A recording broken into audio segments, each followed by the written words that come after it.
Como viver bem em um mundo tão difícil?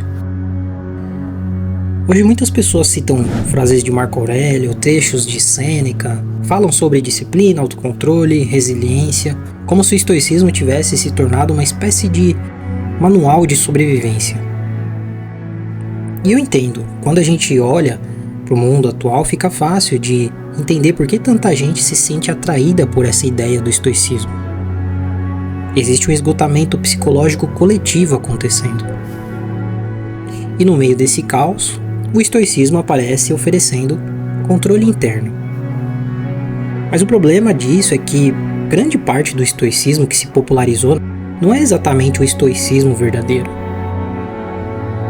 O que as pessoas consomem hoje é uma versão muito simplificada, para não dizer caricata, baseada em uma ideia de se tornar emocionalmente inabalável. Na maioria das vezes, a figura de um homem frio e vulnerável, sem sentimentos. O estoicismo nunca foi sobre isso. Eu diria até pelo contrário, porque essa filosofia nasceu de uma pergunta muito mais humana e muito mais profunda. Como viver bem em um mundo que inevitavelmente produz dor, perda, frustração e caos? E é por isso que ela continua também ainda tão atual.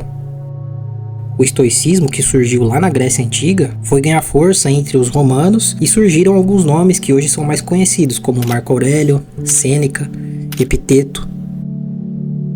De todos esses, talvez Marco Aurélio seja o caso mais interessante, porque seu livro mais famoso, Meditações, não foi escrito para outras pessoas. Meditações era basicamente um diário pessoal, onde ele colocava suas reflexões pessoais e tentava ali, pela escrita, organizar o seu caos interno, enquanto governava, naquele tempo, um império diante de guerras, doenças, crises políticas e, obviamente, muita pressão.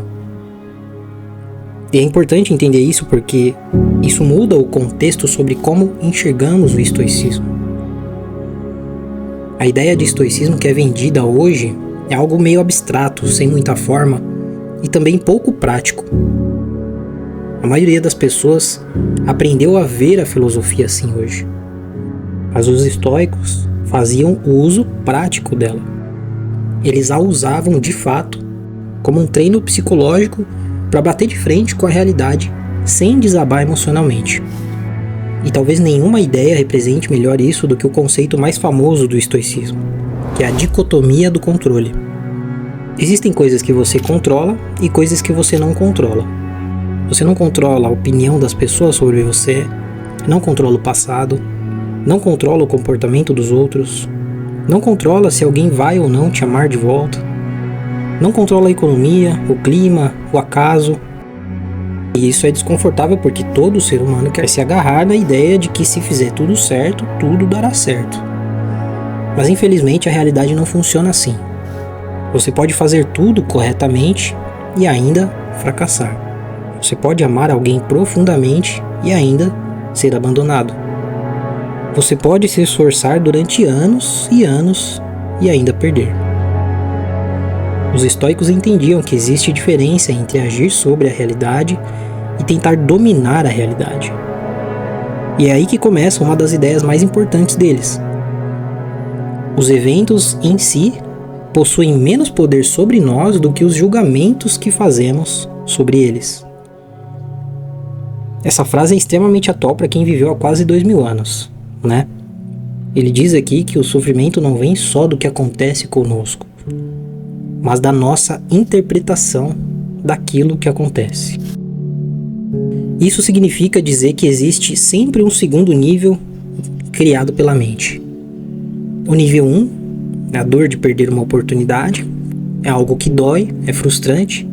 E o nível 2, sobre enxergar essa mesma dor e pensar ainda que a vida acabou, por exemplo, por perder essa oportunidade. Um outro exemplo, ser rejeitado, é algo doloroso. Mas concluir que isso é a prova de que eu não tenho valor, aprofunda ainda mais que já é sofrido. Os estoicos diziam que as emoções carregam julgamentos escondidos juntos delas. A ansiedade, a raiva, o medo, a vergonha, nada disso surgem dos fatos em si, mas das interpretações que damos a esses fatos. Eu sei que a TCC hoje trabalha justamente em aspectos nesse sentido.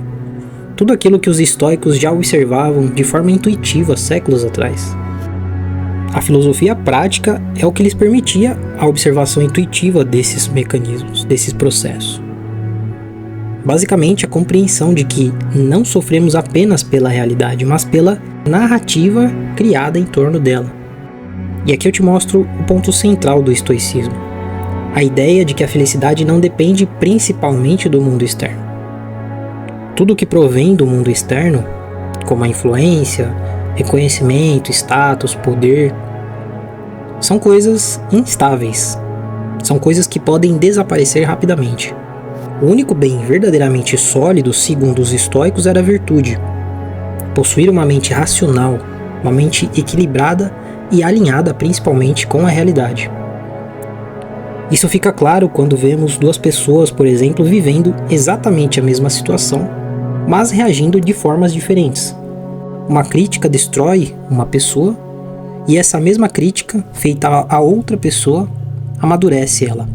O evento pode ser o mesmo, mas o que muda é a relação psicológica que é construída com esse evento.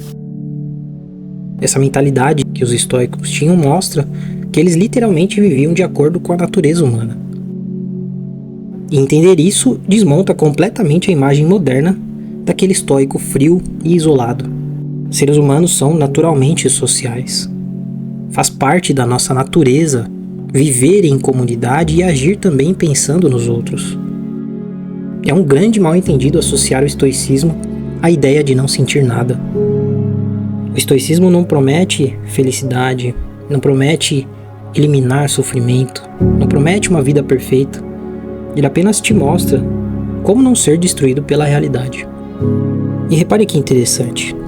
Apesar de toda a nossa tecnologia, toda a modernidade, toda a evolução do mundo, a pergunta continua exatamente a mesma.